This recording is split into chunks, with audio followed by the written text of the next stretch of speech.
Bien, entonces vamos a comenzar con nuestra primera clase correspondiente a este curso. Ya nosotros somos los que estamos desarrollando el curso completo. Ya a estas alturas ustedes deben tener las grabaciones completas también de todas las transmisiones anteriores, que ya lo hemos dictado, para que lo vayan repasando, porque esta reunión va a ser de cada sábado hasta el 28 de enero. Sin embargo, las próximas transmisiones más adelante por todo el 2023, como ya les habíamos indicado, también van a poder participar. Bien, materiales también. Entonces, la idea es que estudien, repasen en el transcurso de la semana y en esta reunión podamos conversar, podamos despejar algunas dudas, compartir algunas experiencias, de tal manera que el curso sea productivo y sea eficiente y cumplamos ese objetivo que es incrementar, complementar nuestros conocimientos con respecto, en este caso, a los parámetros de funcionamiento de las perforadoras hidráulicas para roca, básicamente para el nivel subterráneo. Bien, primero, cuando nosotros definimos estas máquinas, obviamente le decimos máquina, esto es un concepto correcto. Recuerden ustedes que los conceptos están regidos por una norma. ¿Ya? El significado de cada palabra tiene una norma correctamente a dónde hay que ir. A veces escuchamos un concepto de alguien y después otro concepto de otra persona diferente y ya nos puso en duda. Pero ¿cuál es el ente máximo? Es el RAE, la Real Academia de la Lengua Española. Ahí es donde hay que ir. ¿Ya? Bien, entonces se define como máquina a todo elemento capaz de generar un cambio en la energía. Es aquel elemento que convierte, transforma, cambia una energía en otra. Entonces, las perforadoras son máquinas porque ellas trabajan con una energía, que en este caso es la energía hidráulica, y lo transforman en otra energía que es la energía mecánica. ¿Qué es lo que aprovechamos de las perforadoras para perforar la roca? ¿De qué energía hablamos ahí? Hablamos de energía mecánica. ¿Ya? Ahora, utilizan energía hidráulica. Muy bien. Cuando hablamos de hidráulica, estamos hablando de una parte, una rama de la física que se encarga de estudiar el comportamiento y características mecánicas de los fluidos. Eso estudia la hidráulica. ¿Ya? Hay un área de mecánica de fluidos, eso se estudia en ingeniería mecánica, por ejemplo, es parte de la física, y ahí se estudia los fluidos. ¿Qué cosas son fluidos? Fluidos son todas las sustancias cuyas moléculas se encuentran en constante movimiento, unas más que otras. Hay dos tipos de fluidos muy conocidos. Uno son los gases, que puede ser el aire, el nitrógeno, el oxígeno, y el otro son los líquidos, que puede ser el aceite, el agua, el refrigerante, etcétera. Ambos son fluidos, tanto gases como líquidos son fluidos. Y la hidráulica estudia los fluidos. Entonces, hablar del agua es hablar de hidráulica, hablar del aceite es hablar de hidráulica, ¿ya? Ahora, la hidráulica ha tenido muchos cambios con respecto a la tecnología. Cuando nosotros hablamos de energía, estamos hablando de una fuente de poder, porque con eso es lo que se consigue realizar movimiento y en consecuencia un trabajo. Entonces, gracias a la energía conseguimos movimiento. Hablar de energía es hablar de movimiento y aprovechamos ese movimiento ¿para qué? Para generar un trabajo.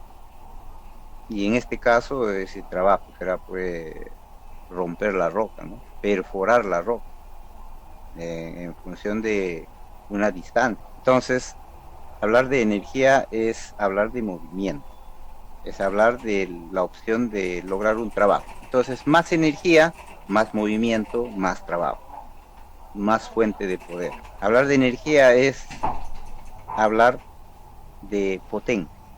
No es lo mismo, pero está muy relacionado con potencia. Entonces, más energía, más potencia. Más potencia, la potencia relaciona trabajo y tiempo. La potencia nos dice en qué tiempo se va a realizar un trabajo. En este caso, por ejemplo, específico, vamos a perforar 14 pies. Muy bien. Un jumbo frontonero, una perforadora de perforación frontal. Va a perforar 14 pies, una distancia de 14 pies. Ahí tendríamos un trabajo. ¿Lo pusiste a tiempo? ¿Pero en qué tiempo lo va a hacer? Bueno, lo hace en 3 minutos. Oye, no te olvides de... Eso ya es potencia. No te olvides eso todo. Pero si encontramos otra perforadora que hace el mismo trabajo, va a perforar también 14 pies, pero este lo va a hacer en 1 minuto y medio. Oiga, o sea, en menos tiempo, el doble, sí. O sea, en 2 horas podríamos perforar 60 taladros con una perforadora y con la otra en 1 hora. Y ya analicemos eso, pues no es que logramos al final. Entonces hablar de energía es hablar de eso. Ya, ahora, hay que recordar que hablando de perforadoras, no podemos pues olvidar a aquellas que trabajaban y hasta ahora, ¿no? Trabajan con el aire comprimido, ¿no? Perforadoras neumáticas, que también son hidráulicas, hasta ahora existen, y se usan para lugares, labores muy estrechas, inaccesibles para equipos trackless. Dicho sea de paso, ¿por qué le llamamos trackless? ¿A qué le decimos trackless? Ese nombre tiene un significado y tiene una pequeña historia muy interesante, ¿no? Los que no conocen, bueno, siempre escuchan, ¿no? Equipos trackless, minería trackless, sistema trackless. ¿Qué cosa es trackless? Si buscamos en el diccionario, porque es una palabra en inglés, significa sin vías. Sin vías. Oiga, pero ¿y qué tiene que ver eso con nosotros? Sin vías. Resulta que vías son rieles. Las vías están consideradas como las rieles, por donde pasa el tren eléctrico, esas son las rieles. Antiguamente las palas neumáticas que cargaban el mineral a los carritos mineros, los mismos carritos mineros, algunos jumbos neumáticos, las locomotoras, todos se transportaban, se movían a través de riel, o sea, de vías, necesitaban vías para mover. Pero cuando entró ya la nueva era industrial, que usaba ahora los líquidos, el aceite en este caso, para generar energía, entonces cambió las cosas. Entonces ahora usaban ruedas. Y entonces ya no necesitaban riel. O sea, sin vías entraban, sin vías trabajaban. Por eso le empezaron a decir track, sistema track. O sea, es un sistema que no necesita rieles, no necesita vías para poder movilizar. Sin vías. De ahí viene la palabra track. ¿Ya? Ha sido una revolución muy grande porque hasta hoy en día, ¿cuánto de energía se puede lograr? Bueno, en este caso energía de presión se puede lograr con el aire comprimido. O sea, en otras palabras, una compresora, la más grande que ustedes conozcan, ¿cuánto de energía genera? ¿Cuánto de aire puede comprimir en presión? A ver, muchachos, vamos a participar para que la reunión sea interesante, ¿ya? A ver, ¿de cuánta presión estaríamos hablando? A ver, muchachos, presión máxima de un compresor, que ustedes conozcan, ¿no? Trabajamos con compresores. ¿Cuánto es la presión máxima que ustedes han podido observar? 200 PSI, profesor. Muy bien, 200 PSI. 200 PSI. ¿Qué es eso? Esa es nuestra energía de presión, porque la presión es una energía. ¿Ya? La presión es una energía. Entonces ya, para tener una idea un poquito más amplia, más adelante vamos a definir eso, ¿no? ¿Qué es presión? ¿Cómo sale? Sus unidades de medida, etc. Todo tiene que quedar bien claro. Ese es el tema del curso. Pero hasta ahora estábamos concluyendo que la energía pues, es la fuente de poder, es el que está relacionado con la potencia, ¿no? Con la producción, si se puede relacionar, ¿no? Claro, más avance, más producción. Cuando empezó los trabajos con el líquido, en este caso con el aceite, ya obviamente ha tenido que pasar pues un buen tiempo de mucha investigación, porque no es tan simple, ¿no? El tema es que si vamos a trabajar con más presión, Entonces, todos los elementos que están involucrados, conductos, la bomba, las válvulas, todos tienen que tener la resistencia necesaria para garantizar pues seguridad y que no colapse. Entonces, imagínate los elementos que antes conducían esta energía, todo lo que hemos mencionado, tuberías, mangueras, etcétera, etcétera, resistían este valor. Pero ya cuando empezó a trabajar la industria hidráulica usando el aceite, se lograba 3.500, 3.300, 3.800 PSI. O sea, lo que equivale a 280 bar, por ejemplo. ¿Ya? Pero vamos a ponerle una suma ya promedio de 3.500 PSI. Hablando solamente de energía y relacionándolo de la forma como lo hemos estado haciendo, imagínense la diferencia, miren, no estamos hablando del doble, ¿no? El triple, es muy grande la diferencia, ¿ves? Y estamos hablando de una fuente de poder, ¿no? Y esa fuente de poder ahora es muy grande, ahora hay que controlarlo, mucho mejor que el anterior. Entonces, también en ese proceso de investigación pues se han tenido que crear componentes que resistan esos valores de presión. Y quizás eso es el tema que ha demorado un poco esa transformación, pero ahora ya lo tenemos. Ahora ya lo tenemos, perforadoras hidráulicas que trabajan tranquilamente con 180, 200 bar de presión. En cambio, estas perforadoras neumáticas trabajan con 15, 10 bar de presión, y eso es mucho. Entonces hay una diferencia muy grande, ¿ya?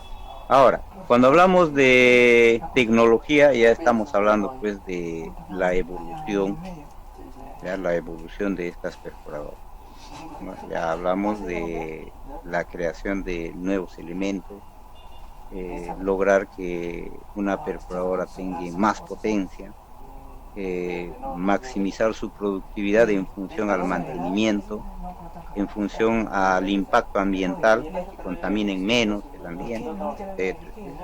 Eso ya es hablar de tecnología.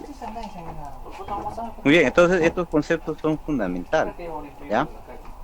Las perforadoras están consideradas como máquinas que utilizan energía hidráulica para su funcionamiento y lo convierten en energía mecánica que es aprovechado para cumplir su objetivo, que es perforar la roca, en este caso, ¿no? Requieren de varios sistemas internos y externos. Cuando dice sistemas internos y sistemas externos, bueno, ¿cómo le entendemos eso? Bueno, la perforadora por sí sola no va a perforar. Puede ser muy bueno, ¿no? Tecnológicamente, etcétera, etcétera. Pero ¿cómo va a avanzar? Tiene que haber alguien que lo empuje. ¿Cómo va a limpiar todos los detritos? Tiene que haber agua para la limpieza, ¿no? ¿Cómo vamos a apoyar en el proceso de lubricación? Tenemos que tener aire. Entonces necesitamos de sistemas externos, ¿ya? Necesariamente. Entonces no es solamente la parte interna de la perforadora. Eso es por un lado. Por otro lado hay que ver la parte operativa, ¿no? La perforadora lo que va a hacer es perforar la roca. Muy bien. Pero ¿qué requiere ese proceso? No es simplemente perforar, pues ya está, no. No. Por ejemplo, una exigencia de la perforación es que todos los taladros, todos los orificios tienen que ser paralelos. Fíjense que esto no tiene nada que ver con el funcionamiento de la perforadora, ¿no? Pero la operación exige que todos los taladros tienen que ser paralelos, así, rectos. Bueno, cuando hablamos de 14 pies, la distancia es relativamente pequeña. Pero si hablamos de taladros largos, estamos hablando de una distancia, pues, grande, ¿no? Entonces, si este taladro se desvía, va a haber problemas en los resultados. Así de simple, es una exigencia de la operación. Entonces, no puede desviarse. Entonces, ¿qué aspectos técnicos tiene que cumplir la perforadora? Ahora sí, con respecto a su funcionamiento, que ayuden a tener un buen paralelismo. ¿Se dan cuenta? No pueden ser muy altos, no pueden tener mucho perfil, porque hay talados que van casi pegados al techo y también tiene que ser recto. Pero, ¿cómo le vamos a perforar recto? Si tú lo levantas, ya va a chocar la parte frontal en el techo. No pueden ser muy altos. Pero tiene que tener altura, porque ahí justamente está la caja de engranajes de la perforadora. Y ese es un elemento fundamental porque es la forma que hasta hoy se está usando para aumentar el torque en el giro, en la rotación, el momento de fuerza. Todas las perforadoras de todas las marcas, Montaver, Sandy, usan esta técnica. Una caja reductora que se encarga de reducir la velocidad de giro y en ese proceso aumenta el torque. Pero esa caja de engranaje pues es mecánico, usa engranajes, como su nombre dice, uno pequeñito y uno más ancho, de más diámetro, y eso hace que suba pues la altura de la perforadora. Entonces no puede reducir mucho, porque no puedes levantarlo mucho. Entonces hay aspectos técnicos que la perforadora debe cumplir en función a la exigencia del terreno, de la roca, de la operación.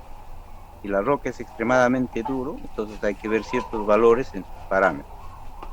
Presión de percusión en embotellado, máxima potencia, avance en embotellado o alta que le decimos, ¿no? O máxima potencia, velocidad de rotación.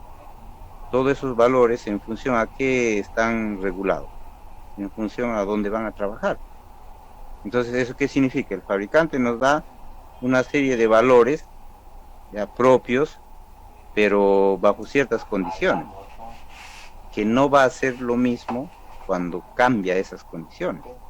No es lo mismo trabajar en un terreno arcilloso, frágil, suelto, débil, que trabajar en una roca dura, durísima, en cuarzo, por ejemplo, o la pirita, que es demasiado abrasivo. Entonces, resulta que los fabricantes empiezan pues a trabajar y empiezan a realizar ya otras investigaciones, ¿no? Y resulta que ahora ellos nos dan opciones, ¿no? Nos dicen, señores, miren, para ciertas condiciones tenemos esta perforadora, para otras esta otra. A todos los fabricantes. Por eso es bueno la competencia ayuda a que todo esto mejore. ¿Sí? Entonces tenemos pues opciones en perforadoras, hablando de Epiroc, que es la marca que vamos a tomar en este curso como base, pero los fundamentos, los principios es lo mismo para todas las marcas. Todavía no hay una perforadora que utilice otra técnica muy diferente. Todas tienen su sistema de rotación, percusión y avance, con los mismos principios. No he visto hasta ahorita una perforadora subterránea que tenga otros principios diferentes. No hay. Que sus componentes sean diferentes, pues no, eso no cambia nada, es la misma técnica. ¿Ya? Entonces, cuando las condiciones de trabajo cambian, hay que ver la opción de cambiar también los valores, pero tiene que tener un fundamento técnico. Y justamente vamos a hablar de parámetros, ¿no?